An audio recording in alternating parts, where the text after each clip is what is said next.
Assalamualaikum warahmatullahi wabarakatuh. Waalaikumsalam warahmatullahi wabarakatuh. Halo, selamat siang dan selamat datang di podcast di dunia pendidikan. Perkenalkan, nama saya Rida Gusdianti sebagai host pada hari ini. Tentunya saya tidak sendiri dan ditemani oleh kedua narasumber kita pada hari ini. Yang pertama ada Ibu Putri Suci Aulia dan yang kedua ada Ibu Miftahul Mahfudah.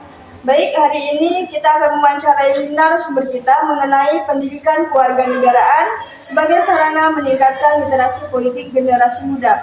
Nah, sebelumnya, pendidikan kewarganegaraan itu penting untuk meningkatkan literasi politik generasi muda dengan membekali mereka dengan pengetahuan, keterampilan, dan sikap yang diperlukan untuk berpartisipasi aktif dalam proses politik. Nah, selanjutnya saya ingin bertanya nih kepada narasumber kita pada hari ini, terutama untuk Ibu Miftahul Mahfudah. Apakah Ibu bisa menjelaskan mengapa pendidikan kewarganegaraan itu penting dalam meningkatkan literasi politik generasi muda? Baik, terima kasih. Nah, di sini menurut saya pendidikan kewarganegaraan ini sangat penting. Kenapa? Karena di sini generasi muda dibekali dengan pemahaman tentang sistem pemerintahan, hak dan kewajiban warga negara, nilai-nilai demokrasi, dan proses politik dengan menggunakan strategi yang efektif. Nah, membicarakan tentang strategi ini, Bu, saya ingin bertanya, menurut Ibu, strategi apa yang efektif untuk membangun literasi di kalangan siswa? Baik, terima kasih. Nah, di sini saya menggunakan dua strategi yang menurut saya sangat efektif. Nah, yang pertama saya menggunakan strategi pembelajaran berbasis proyek, di mana siswa mengerjakan proyek nyata tentang isu terkini, yaitu tentang politik tadi. Nah, yang kedua, saya menggunakan strategi diskusi dan juga debat aktif. Nah, di sini, di mana dengan strategi ini, siswa didorong untuk berdiskusi dan berdebat aktif. Di sini juga diskusi dan debat aktif ini melatih siswa untuk menyampaikan argumen, berpikir kritis, dan menghargai pendapat dari temannya. Wah, bagus sekali dengan jawaban Ibu ya. Terima kasih kepada narasumber pertama. Yang kedua, saya ingin bertanya kepada narasumber kedua dengan Ibu Putri Suci Aulia. Langsung saja, pertanyaannya itu, apakah Ibu bisa memberikan contoh bagaimana generasi muda dapat berpartisipasi aktif dalam kehidupan politik? Oke, terima kasih pertanyaannya. Nah, jadi ada pun contohnya itu generasi muda dapat mengikuti pemilu.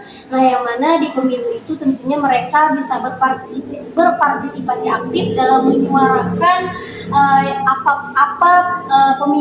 siapa pemimpin yang mereka pilih, tentunya menggunakan hak dan bijak. Dengan bijak dan bertanggung jawab, bentuk partisipasi aktif politik yang paling fundamental. Baik,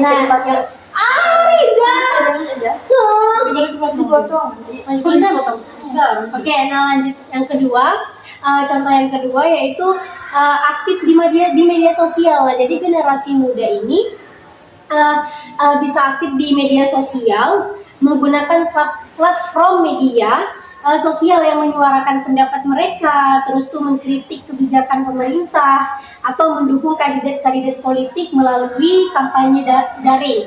Nah, contohnya di sini kan seperti kayak yang kita ketahui adanya influencer, tiktokers yang terkenal. Terima kasih Ibu Suci, jawabannya bagus sekali. Selanjutnya saya ingin bertanya nih mengenai peran guru pendidikan kewarganegaraan dalam meningkatkan literasi politik siswa. Oke, nah jadi peran guru ini tentunya seorang guru itu bukan hanya memberikan pembelajaran atau materi ya. Nah, jadi peran guru dalam literasi politik ini membentuk perilaku siswa sebagai warga negara yang baik, bukan hanya mentransfer pengetahuan.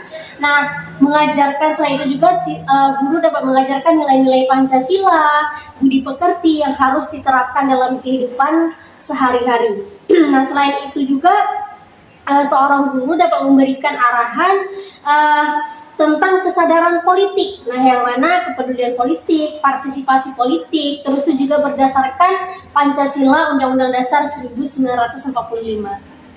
Wah, luar biasa sekali ya dengan diskusi kita pada hari ini. Sangat mencerahkan dan memberikan gambaran jelas tentang pendidikan keluarga negara sebagai sarana meningkatkan literasi politik generasi muda. Terima kasih kepada Ibu Suci dan Ibu Fuda atas wawasan dan pengalaman yang telah dibagikan di dunia pendidikan ini. Ya, sama-sama dan saya juga sangat senang bisa berbagi dengan podcast di dunia pendidikan ini. Dan terima kasih juga kepada para pendengar setia di dunia pendidikan. Semoga diskusi ini dapat memberikan inspirasi bagi kita semua dan mengembangkan pendidikan yang relevan dan mempersiapkan generasi muda di masa depan. Saya mohon pamit. Sampai jumpa di episode selanjutnya. Sekian, terima kasih. Wassalamualaikum warahmatullahi wabarakatuh. Waalaikumsalam warahmatullahi wabarakatuh. Dadah. Dipotong-potong aja.